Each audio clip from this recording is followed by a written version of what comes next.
Douglas, é isso, né, Douglas? Estou com o vermelho aqui. Amém? Amém. Eu gosto do microfone vermelho, só entender por que no final da minha mensagem aqui. Boa noite. Eu fiquei mais feliz agora porque eu perguntei para o pastor se eu terminar antes da meia-noite, está tudo bem? Ele disse, tranquilo, pode seguir firme. Pode seguir firme aí. A irmã chegou a fazer assim, ele virou os olhos. Mas, gente, vocês estão de parabéns. O pastor estava mostrando umas fotos aqui. Vocês começaram fazendo nas casas, né? Impressionante a galera que estava nas casas ali. Eu até comentei que, somando todas as casas, nos primeiros dias, dava mais gente que está vindo na igreja. Mas vocês estão na quinta-feira e estão animados, dizendo que a igreja está praticamente cheia. Quantos estão cansados? Levanta a mão. Isso aí não é pecado, né? Porque vocês são seres humanos, né? Então, desde na quarta passada era noite de culto. Aí já começa os 10 dias, mesmo sendo nas casas, é compromisso. E depois começou na igreja a partir do sábado. Aí emendou e foi, está chegando até hoje, né? Mas tem sido uma bênção, não tem sido? Tem sido uma grande bênção. E eu quero compartilhar com vocês para motivar, ok? Para motivar você a acreditar no que a gente está... Porque a gente acha bonito, estuda, apostila e tal, mas na prática, o que isso tudo traz para a vida da gente? O que eu vou contar para vocês foi antes das 10 dias, naturalmente, porque senão seria um milagre o que eu vou contar, um grande milagre. Mas na virada do ano, todo mundo, quando vira o ano, toma propósitos. É ou não é assim? Você não tomou os propósitos? Esse ano vou fazer tal coisa, esse ano vou melhorar isso, melhorar aquilo. É ou não é assim? Sempre a gente faz, né? Pois eu também sou igual a vocês. E eu estava apavorado comigo mesmo. Sabe por quê? Eu estava pesando 114,5 quilos. Esse meio faz diferença, né? Só um terno mais me servia. Eu já estava quase tendo que ir de qualquer roupa para a igreja, porque não tinha mais roupa para botar. E aí eu pedi a Deus, Senhor, me dá força, porque não é fácil, depois dos 30 anos, perder peso. 30 mais 21. É mais difícil ainda.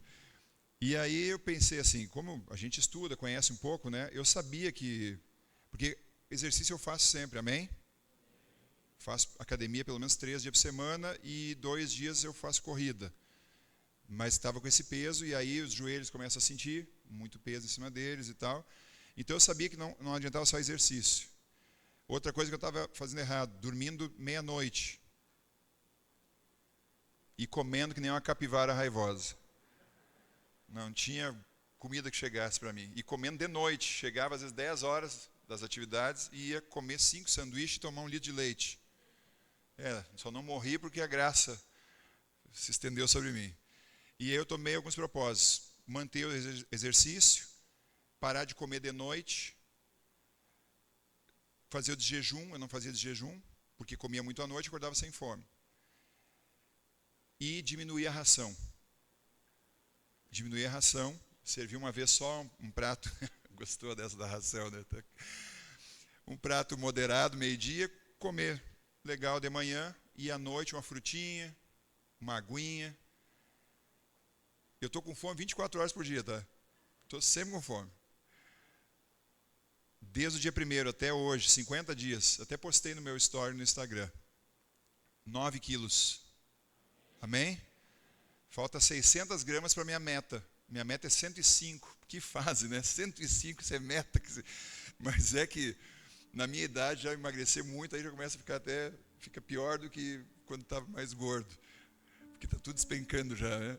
Então tem que ter uma carninha para... Mais 9 quilos em 50 dias, diminuindo a comida, dormindo mais cedo, tenho que tentar dormir às 10, mais tardar, e fazendo exercício. Amém? Então, a gente estudou, está estudando sobre saúde, teve dias que a gente estudou sobre saúde física, então eu estou contando isso aqui para você ver que é possível. É possível. Não me mato, não sou daqueles loucos de academia, eu vou lá, faço meus 45 minutos, tranquilo, não estou querendo ficar trincado, né, bombado, nada disso, é só para mexer o esqueleto, para não travar tudo. Mas vale a pena, a gente se sente melhor, tem mais disposição, amém?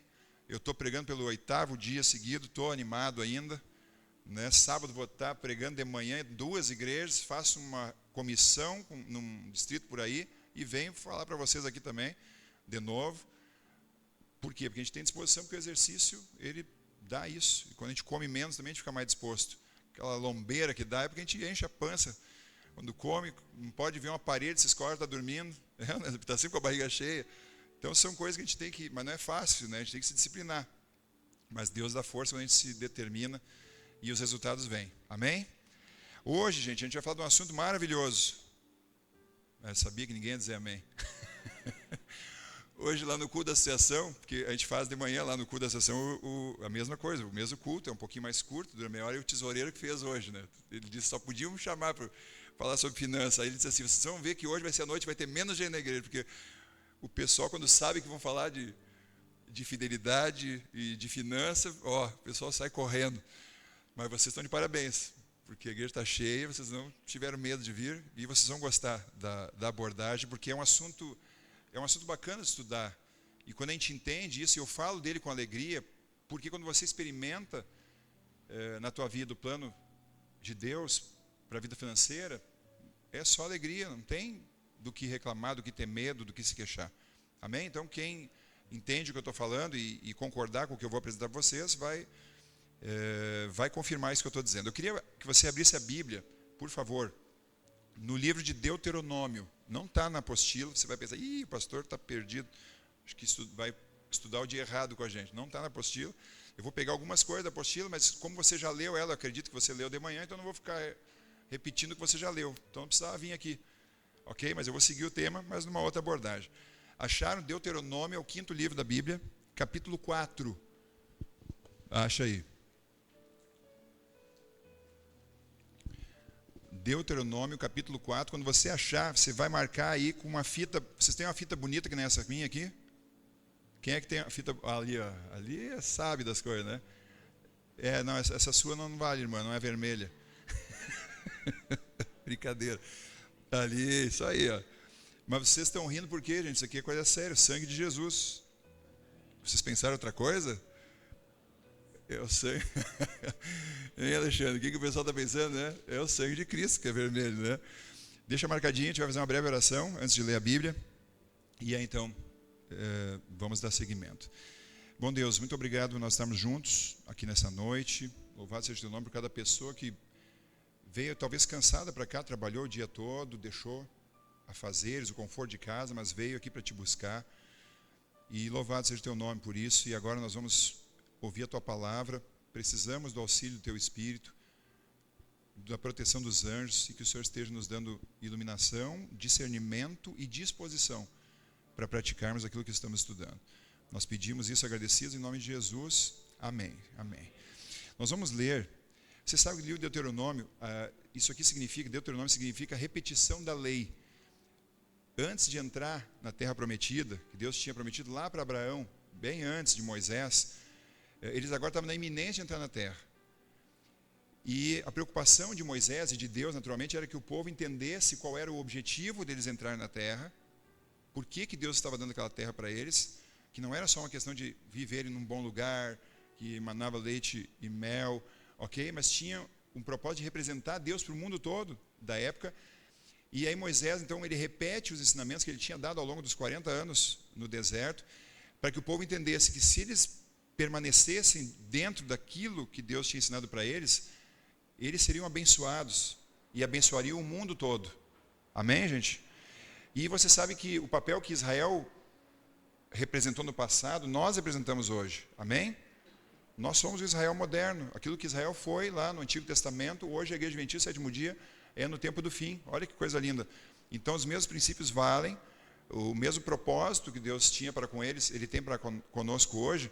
E eu quero ler do verso 5 em diante, Deuteronômio 4, do verso 5 em diante, a minha versão diz assim: Eis que lhes tenho ensinado estatutos e juízos, como o Senhor meu Deus me ordenou, para que vocês os cumpram na terra que passarão a possuir.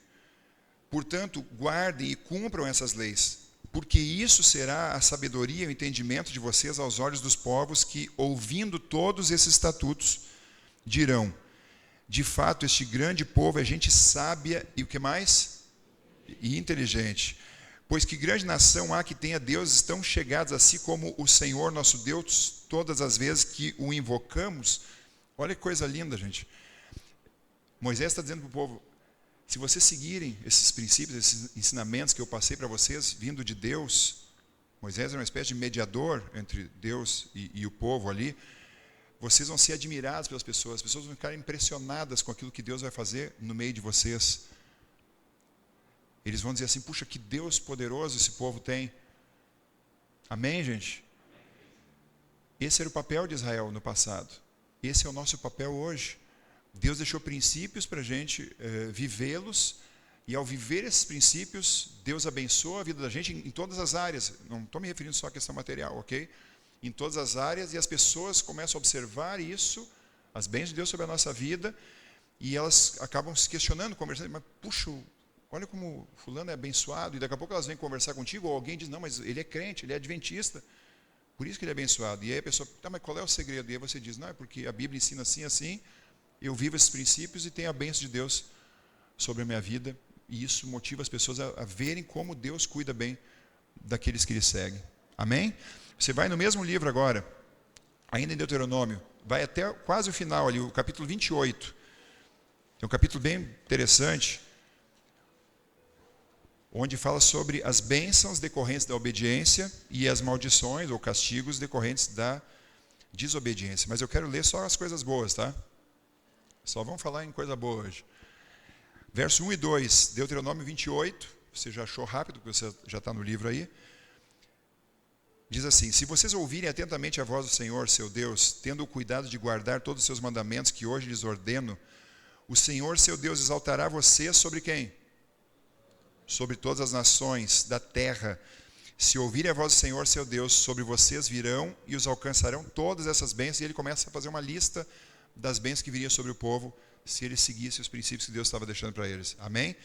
E aí ele termina no verso 14, essa seção das bênçãos, dizendo o seguinte, não se desviem de todas as palavras que hoje lhes ordeno, nem para a direita, nem para a esquerda, seguindo outros deuses para os servir. Deixa eu falar uma coisa para vocês. Você sabe que depois disso, então, algum tempo depois de Moisés fazer esses discursos, dar esses ensinamentos, ele veio a descansar, Deus não permitiu que ele entrasse na terra, não vou me deter nisso. Ele levanta Josué, então, para ser o substituto. Deus levanta Josué para ser o substituto de Moisés. E eles adentram a terra. Deus vai dando as vitórias sobre os povos ali que estavam na região de Canaã. Eles vão vencendo, eles vão conquistando, eles tomam a terra, eles se distribuem por ali. Eles vão vivendo naquele lugar. Depois vem a monarquia, onde começam a ter os reis. E quando chega no reinado de Salomão, é o momento em que Israel alcança o ápice daquilo que Deus tinha idealizado para o seu povo na experiência deles aqui na terra. Quando Salomão assume o reino, quando ele constrói o templo, quando ele faz aquela oração linda de consagração, que Deus se manifesta, demonstrando a aprovação, e quando Salomão está consagrado ainda a Deus, ele sabe que infelizmente depois ele tem o seu momento de vacilo, mas quando ele estava ali firme em Deus, ele foi uma influência positiva para o povo, ele estimulava o povo à obediência, ele seguia o que Deus dizia, e quando o líder segue o que Deus diz, a tendência é o povo seguir junto com ele. E vocês lembram que uma pessoa, uma rainha, ouviu falar do que acontecia em Israel, ficou impressionada e veio visitar para saber qual era o segredo de tantas bênçãos, de um povo ser tão organizado, de um povo ser tão abençoado. E aí Salomão, então, mostra tudo como era conduzido as coisas, e claro, ele diz que era por causa do Deus que eles serviam que abençoava eles daquela maneira, porque eles obedeciam a esse Deus nos princípios que ele tinha deixado. Amém, gente? E ali então Israel alcança o ápice daquilo que Deus tinha. Nem sempre foi assim, é verdade, daqui a pouco entrava um rei, não era tão fiel, aí o povo caía, daqui a pouco um outro vinha fiel. Mas, da mesma forma, como eu disse, Deus deseja que seja assim a vida da gente, que pertencemos ao povo de Deus nesses últimos dias. Deixa eu te falar uma coisa.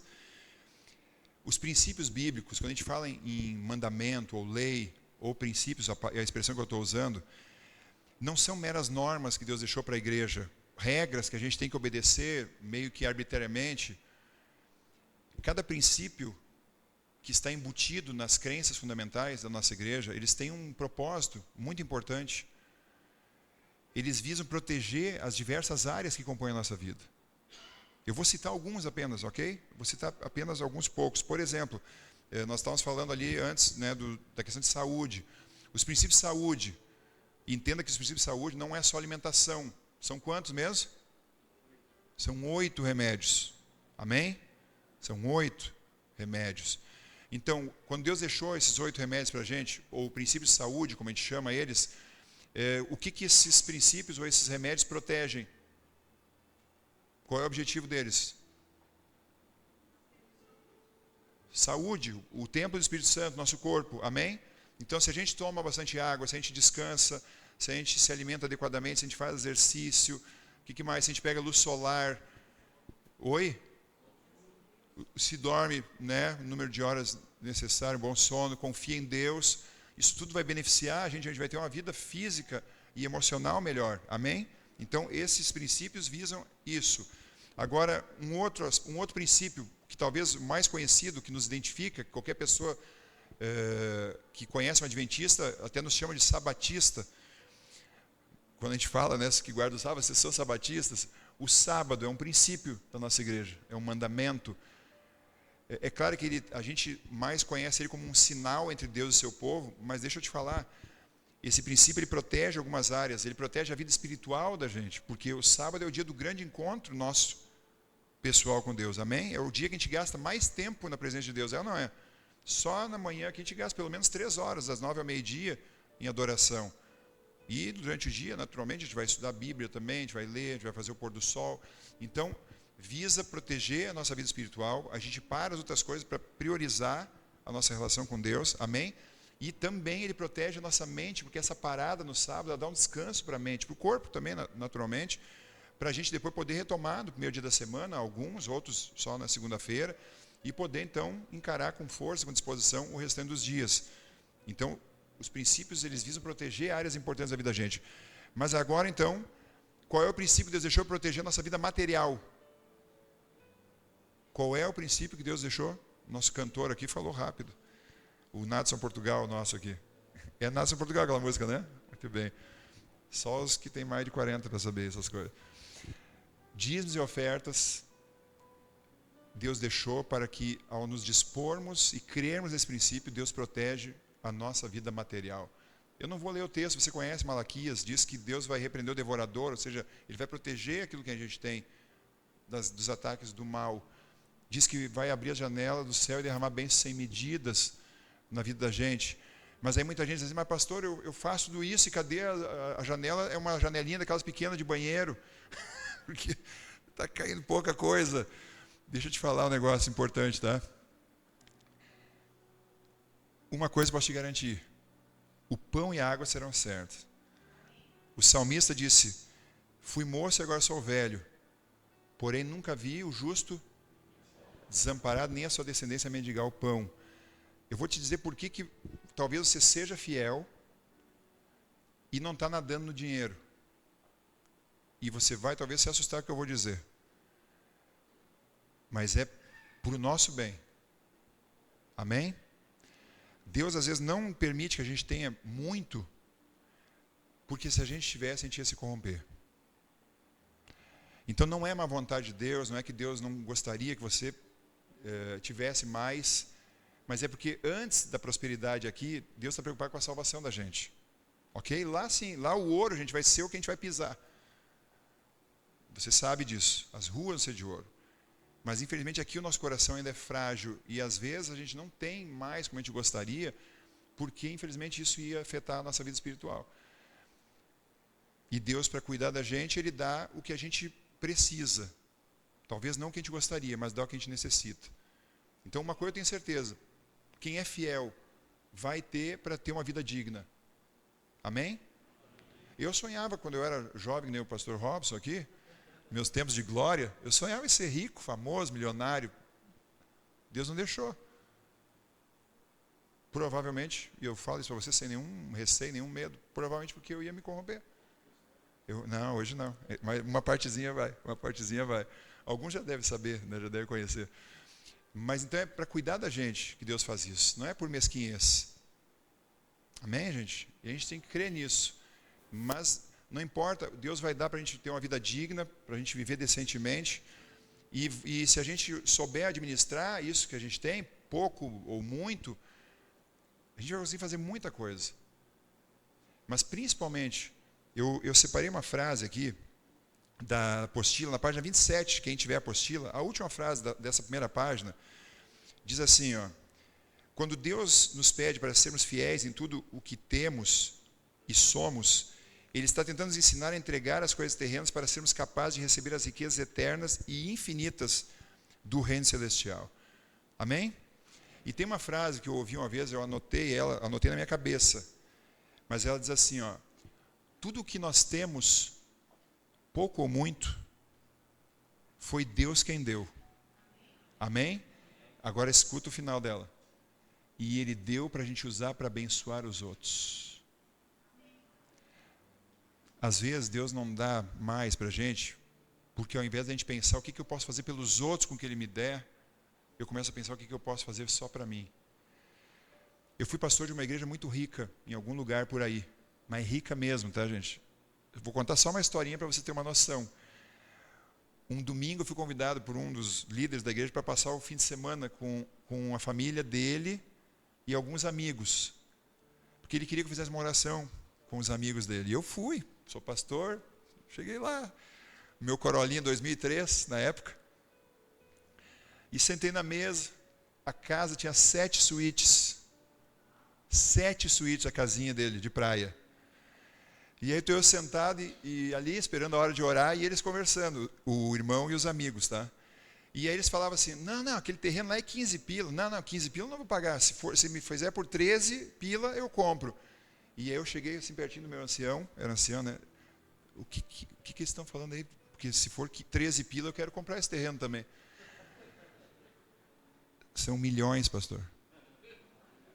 Aí eu disse, eu acho que eu estou na mesa errada. Não tem ninguém lá na varanda para eu conversar.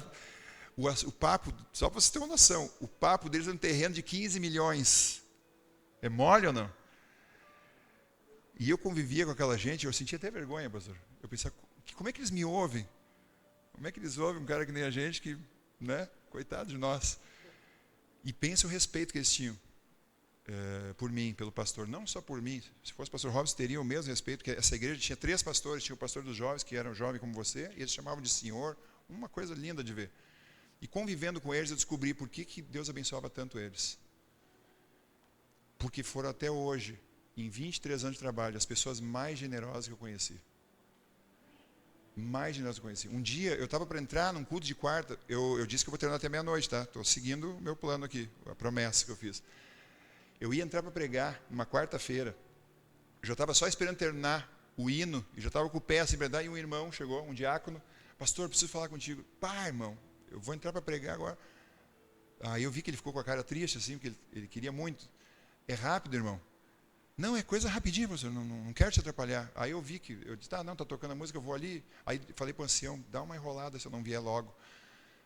Se faz isso, né? Mas eu não queria deixar o irmão. Aí eu entrei na sala pastoral, e disse assim, pois não, irmão. Não, desculpa, pastor, eu não queria te atrapalhar. É que assim, ó, eu tenho uma ofertinha aqui, mas eu não quero botar na salva. Eu quero dar para ti, tu conhece todo mundo aí, né? Tem as pessoas aí que a ASA ajuda, e é um dinheirinho para ajudar alguém que estiver precisando. Eu disse, tá bom, irmão. Obrigado. Fica tranquilo, depois eu lhe mando recibo, comprovante e tal. Tá, mas de quanto a gente está falando? Só para eu saber, assim, para ver o que dá para fazer, né? Não, é só 14 mil, pastor, mas... Uma ofertinha para ajudar as pessoas da ASA, 14 mil. É mole ou não? Aí um dia eu estou pregando, o pessoal está quase querendo saber o endereço aí, né? O diretor da ASA, daqui a pouco se levanta, até tem um irmão com colete da ASA, é tu, irmã? Depois a gente conversa. Um dia eu estou num culto, era um culto da noite, não sei se era domingo ou quarta, estou falando sobre algumas reformas que precisava fazer na igreja, a igreja estava com carpete meio velho, algumas coisas que não condiziam com o padrão da igreja. E eu falando, a gente precisa fazer umas reformas aqui e tal. Então, assim, lá no envelope ou no 7Me, você direciona para a reforma da igreja e tal. Terminou o culto, uma irmã disse assim, pastor, esse aqui é meu telefone, me liga depois quando chegar em casa. Tá, cheguei em casa, liguei. Pois não, irmã. Pastor, Deus me abençoa aí com o negócio, eu quero dar uma ajuda para a reforma. Amém, irmã. Eu vou dar 150 mil. Amém, irmã? 150 mil ela deu. Ela pagou a reforma e a reforma que veio depois da reforma. Porque a reforma ia dar uns 60, 70 mil, ela deu 150, ela nem perguntou quanto é que era.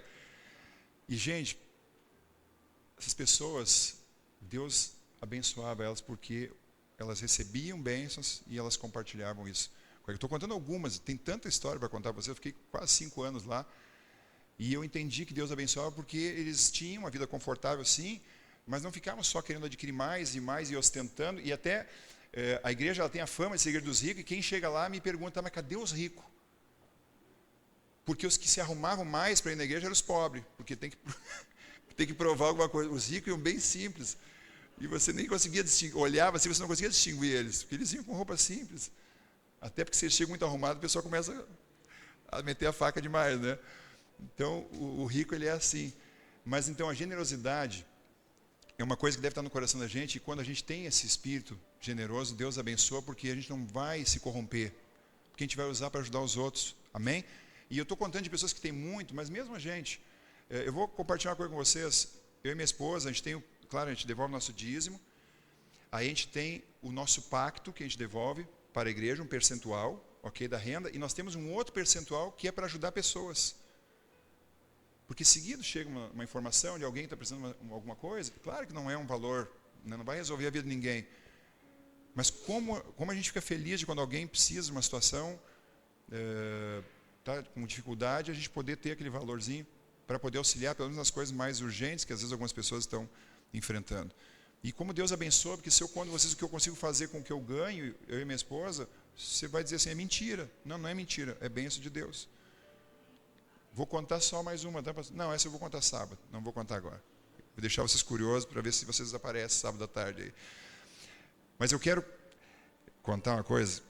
Agora sim, tá? A fitinha vermelha, microfone vermelho. O pastor está louco para que eu conte, né? Ele está ali se coçando. Alguns sabem o que eu era antes de ser adventista. Alguém sabe? Dá uma olhada no meu tamanho. Cor vermelha. Eu fui goleiro do Inter. Desculpa os gremistas, tá? Mas eu sou gremista de berço e colorado por conversão. Amém? Mas então, eu joguei com o Tafarel, com o Dunga, com essa turma jovem aí, do Tetra, ok? Do Tetra Campeonato. Mas aí então, me tornei adventista. Um dia eu venho aqui contar a história para vocês, não vou contar hoje. E aí, 5 anos depois de me tornar adventista, eu fui então fazer teologia. Ainda era bem jovem, fui com 20 e poucos anos, 25 anos. E aí então, no curso de teologia, a gente recebe uma igreja para fazer a prática pastoral. Né? Então, todo sábado, o teologando, ele vai para uma igreja, que ele é designado, e ali então ele vai pregar, vai passar uma lição, vai participar de uma comissão, vai fazer algum treinamento para ele ir se desenvolvendo, aprendendo como é que é a dinâmica da igreja, para quando ele se formar, ele já ter uma noção de como a igreja funciona, porque normalmente você vai muito jovem, não tem muita experiência ainda prática de cargos na igreja, então o estágio ali, ou a prática pastoral do sábado ajuda nisso. E um sábado, me pediram para ir fazer um treinamento de pequenos grupos, que na época estava bombando, isso faz muito tempo, numa igreja, numa cidade chamada Santo Antônio de Jesus, na Bahia. Eu estudei no IAN. Também é de lá, pastor? IAP, ok, mais pertinho, né? Não existia na minha época. E aí, então, no meu sermão, eu conto a história da minha conversão.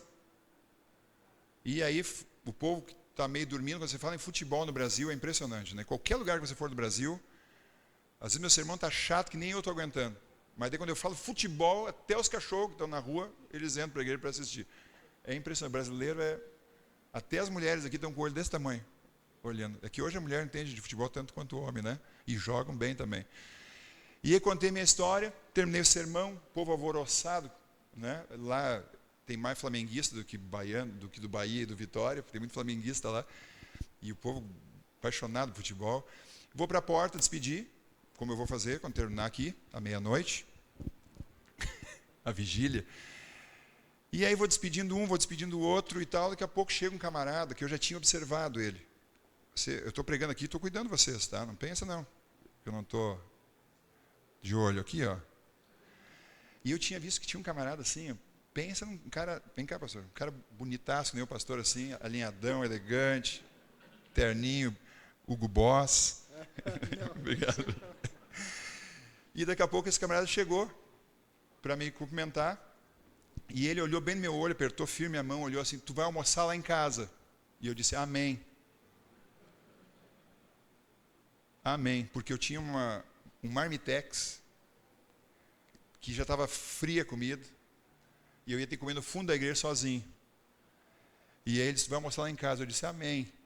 Então tu termina de despedir o pessoal aí, eu vou pegar meu carro que está ali adiante, e aí quando tu terminar aqui, tu vem no meu carro e nós vamos lá almoçar. E eu pensei, vou passar bem hoje. Só a roupa desse cara já me faz entender que vai ter um banquete. E aí eu estou ali despedindo o pessoal, e eu estou com um olho nos irmãos e outro olho na rua. Né? Um olho no peixe, outro no gato, porque eu não podia perder aquele almoço. Daqui a pouco, gente, desce uma nave espacial na frente da igreja. Não era nem um carro aquilo. Eu estou falando de 1999, tá? Um Mitsubishi, carro importado naquele tempo. Aqui entende do riscado, já concordou. Um Mitsubishi não fazia nem barulho o motor. Parou na frente assim, eu olhei, misericórdia. Aí eu pensei, será que é minha carona? Daqui a pouco baixa aquele vidro, bzzz, era ele. Me dá uma banada assim, eu, eita glória, vai ser uma bênção hoje. Hoje eu tiro a barriga da miséria. Aí terminei de despedir rápido os irmãos, para ir embora logo, peguei minha Bíblia, entrei naquela nave, o cara chega a afundar no banco, né? E ele disse assim, vamos passear um pouco na cidade, vou te mostrar a cidade. Santo Antônio de Jesus, pensei, o que vai ter para... 3 minutos já tinha mostrado toda a cidade. Cidade de primeira, né? Quando engata a segunda, já está saindo dela. E aí ele disse, agora vamos lá, agora vamos almoçar. E aí começou a ir.